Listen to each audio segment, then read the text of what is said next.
Good morning दोस्तों, मैं मनीष कुमार भोज आप सभी लोगों का अपने YouTube channel Uttarakhand online classes में हार्दिक स्वागत करता हूं। दोस्तों, सर्वप्रथम मैं आप सभी लोगों को 21 तारीख को होने वाले प्रवक्ता संवर्ग की परीक्षा के लिए ढेर सारी बधाइयां देता हूं और भगवान चाहे आप सभी लोग उसमें सफल हैं और मेन सब्जेक्ट की तैयारी करें। दोस्तों, उसी क्रम को आगे बढ़ाते हुए हम आज महत्वपूर्ण प्रश्न टीचिंग एप्टीट्यूड से संबंधित ये प्रश्न परीक्षा के दृष्टिकोणों से महत्वपूर्ण है आ सकता है, इसलिए मैं ये वीडियो बना रहा हूँ। दोस्तों, शिक्षण क्षमता एवं प्रेक्षण से संबंधित टॉपिक पे हम चर्चा करेंगे आज। ठीक है। शिक्षण कौशल, पहले सर्वप्रथम हमें ये समझना होगा कि शिक्षण कौशल क्या है, शिक्षण के अंतर्गत क्या चीज़ आते हैं। जब कोई शिक्षक किसी छात्र को शिक्षा प्रदान करता है तो उसकी जो कौशलताएं होती हैं, उसका जो पढ़ाने का तरीका होता है, जो उससे रिलेटिव जो भी अन्य क्रियाएं होती हैं, उसका संपूर्ण तौर से प्रशिक्षण करना, उसका निरीक्षण करना इत्यादि चीज़ें इसके अंतर्गत आती हैं। अब आते हैं हम टॉपिक के बिंदु पर। शिक्षण प्रतिक्रिया में शिक्षक को प्रश्न पूछना, स्पर्श करना प्रदर्शन करना आदि करने होते हैं। मैंने इससे पूर्व आपसे पहले ही बोल दिया था, जब कोई शिक्षक नियुक्त होकर किसी विद्यालय में जाता है, जब वो प्रार्थना स्थल पर अपना इंट्रोडक्शन बच्चों को देता है, वो पूर्ण एक 100% सतर्क होकर अपने आप को किसी दबाव में ना रहते हुए अपना पूर्ण तरीके से जब परिचय देता है, उसके पश्चात जब वो कक्ष में प्रवेश करता है तो वातावरण वहीं से परिवर्तन होना शुरू हो जाता है। क्योंकि शिक्षक जब कक्ष में प्रवेश करता है तो वो जब कक्ष में जाता है तो जब छात्रों के साथ उसका परिचय होता है, उसके बाद जब वो अपने पाठ की तरफ बढ़ता है और पाठ से संबंधित जब प्रश्न पूछता है तो शिक्षक को इतना स्पष्ट तौर पर प्रश्नों को पूछना चाहिए और प्रश्न पूछते समय किसी भी प्रकार से अपने आप की जो आशंकाएं हैं, जो अपनी कमियां हैं, वो अपने चेहरे पर उजागर नहीं करनी चाहिए और पूरे कॉन्फिडेंस होकर प्रश्नों को छात्रों से पूछना चाहिए और जो छात्रों की जो शंकाएं हैं, जो समस्याएं हैं, उनका सटीक तरीके से निवारण करना चाहिए। जब यदि शिक्षक निराकरण कर देता है तो उससे यह प्रदर्शित हो जाता है कि शिक्षक दिस इज़ बेस्ट, उसके अंदर न कोई अच्छी क्वालिटी है, ये चीज़ उसमें आ जाती है। अब जिसके द्वारा शिक्षण प्रतिक्रिया को सरल और सुगम बनाया जाता है। और जब इस प्रकार से जब टीचर कक्ष में बच्चों को पढ़ाता है तो वो किस तरीके से बच्चों से प्रश्न पूछ रहा है और जो प्रश्न पूछ रहा है तो वो पूछने की विधि किस प्रकार की है और छात्रों के साथ उसका कोऑर्डिनेशन किस प्रकार का बन रहा है और छात्र क्या उस टीचर को उतना सम्मान दे पा रहे हैं और या बच्चों के साथ वो तालमेल शिक्षक बना पा रहा है। इन सभी मुद्दों पर हम चर्चा करेंगे और यही चीज़ शिक्षण कौशल होता है कि शिक्षक के अंदर क्या कौशलताएं हैं, किस प्रकार का वो एक्टिविटी कर रहा है। इन चीज़ों से शिक्षण कौशल को परिभाषित किया जाता है। और जब इस प्रकार से जब वातावरण कक्ष में बनता है सरलता से, सुगमता से और एक संतोषजनक जो शिक्षण कार्य होता है वह निरंतर चलता रहता है और जो शिक्षक का जो प्रदर्शन होता है वो उच्च क्वालिटी का होना चाहिए, उच्च कोटि का होना चाहिए। क्योंकि आपकी कुशलता से बच्चों के अंतर्गत वो कुशलता ट्रांसफ़र होती है और बच्चे ही उससे वो सीखने का प्रयास करते हैं। जब ये चीज़ें हो जाती हैं तब हम कह सकते हैं कि शिक्षण पद्धति सही तरीके से अपने तरीके से कार्य कर रही है। अब यदि मैं बात करूं कि शिक्षण कौशल को कितने प्रकार में विभाजित किया गया है, यदि मैं बात करूं शिक्षण के अंतर्गत सर्वप्रथम जो बिंदु आता है वो आता है प्रस्तावना कौशल। अब प्रस्तावना कौशल जब हम किसी चीज़ पे चर्चा कर रहे हैं, किसी चीज़ की टॉपिक पे यदि हम चर्चा कर रहे हैं तो उसके उद्देश्य क्या हैं, उस चैप्टर के अंदर की क्या क्या चीज़ों का आवरण है, उन सभी चीज़ों का हम उल्लेख करने की कोशिश करते हैं। और श्यामपट्ट सर्वप्रथम यदि मैं बात करूँ कक्ष यदि किसी शिक्षक का लिए जो महत्वपूर्ण हो जाता है कक्ष के लिए, जो कक्षा में का जो वातावरण जो निर्मित होता है वो श्यामपट्ट से ही होता है। क्योंकि हम जब कक्ष में प्रवेश करता है जब शिक्षक तो श्यामपट्ट में वह उस दिन का तारीख, समय और वादन और सब्जेक्ट और प्रकरण संबंधी चीज़ों का अंकन करता है, तब जाके अपना पाठ का प्रारंभ करता है। क्यों? जब कोई छात्र को स्वयं ये पता चल जाता है कि सर किस सब्जेक्ट में चर्चा कर रहे हैं और कौन सा पाठ हमें पढ़ा रहे हैं और जो प्रकरण जो पढ़ा रहे हैं वो कौन सा है और जो चैप्टर का कौन सा भाग को वो पढ़ा रहे हैं, ये चीज़ें इसके अंदर अमेंडमेंट हो जाती हैं। और उद्दीपन परिवर्तन कौशल, ये चीज़ भी बहुत महत्वपूर्ण होती है। उद्दीपन मतलब ज्ञान को किस प्रकार से प्रवाहित किया जाता है, कि किसी के अंतर्गत इंटरेस्ट किस प्रकार से जगाया जाता है, ये चीज़ें इसके अंतर्गत अमेंडमेंट हो जाती हैं। ठीक है। और यदि मैं बात करूँ पुनर्बलन कौशल,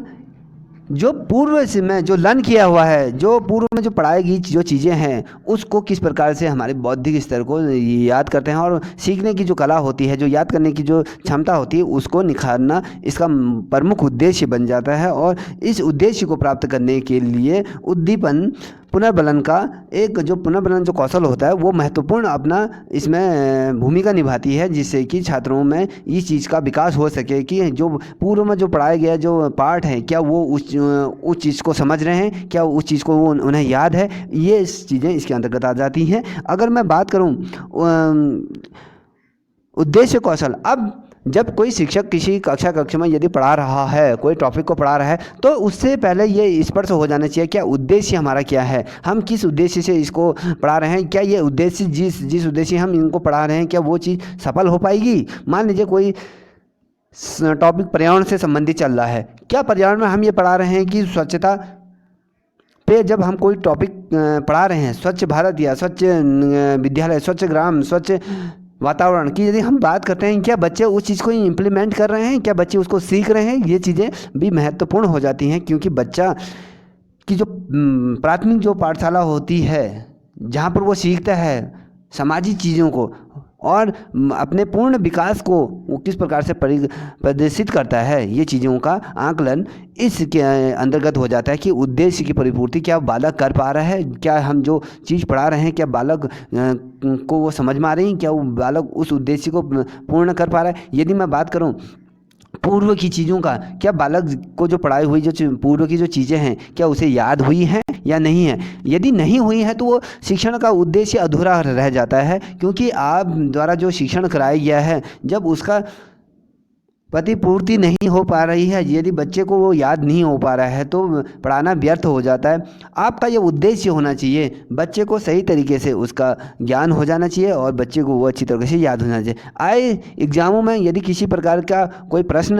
आ जाता है तो बच्चा उसे डेफिनेटली 100% उसे कर ले, इतनी क्षमता बच्चे के अंतर्गत लानी अवश्य हो जाती है। क्योंकि जब मैं बात करूं शिक्षण कौशल की, हमें शिक्षण कौशल में मतलब शिक्षा को किस प्रकार से प्रदर्शित करना है और शिक्षण को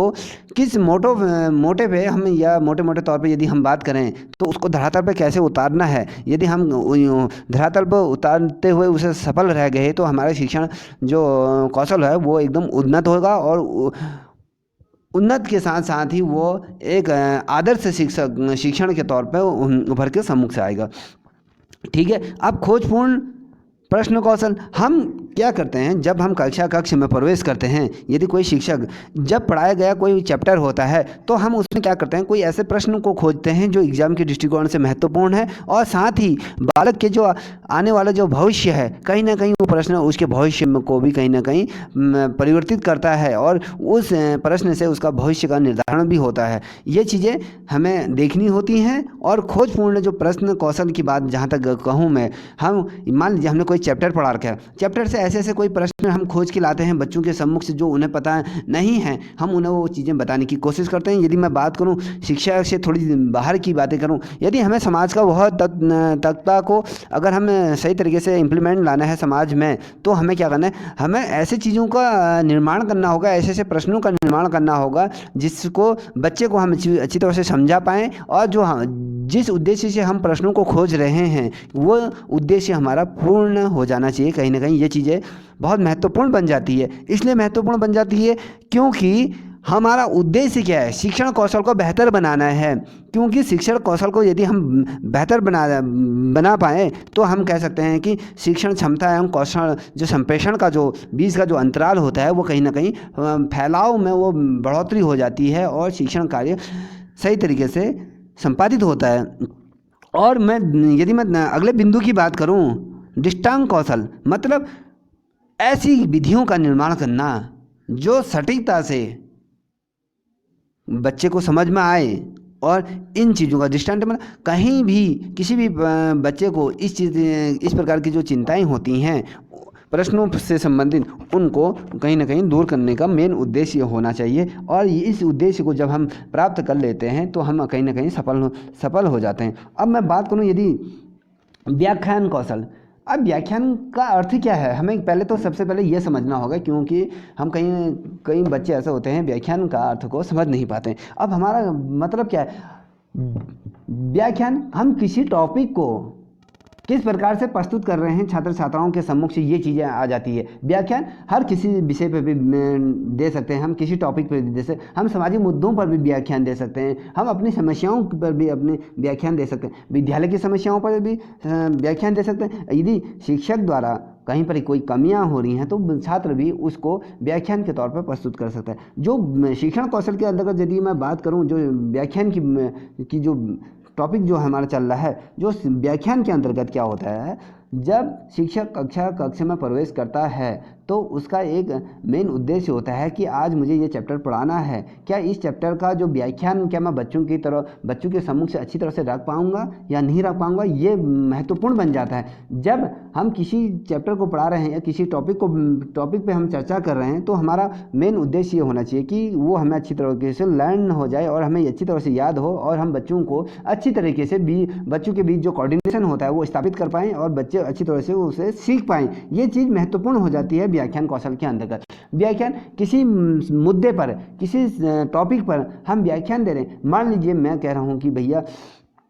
केमिस्ट्री का एक कोई चैप्टर ले लीजिए, हम अणुओं की बात कर रहे हैं, हम अणुओं की यदि बात कर रहे हैं, यौगिकों की बात करें, तो हमें पूर्ण तरीके से उन्हें समझाना होगा किस प्रकार से अणु एक दूसरे से मिले होते हैं, इनका विघटन किस प्रकार से होता है, ये आपसी क्रियाएं किस प्रकार से करती हैं, और जब आपसी क्रियाएं करके कौन सा अलग अणु बना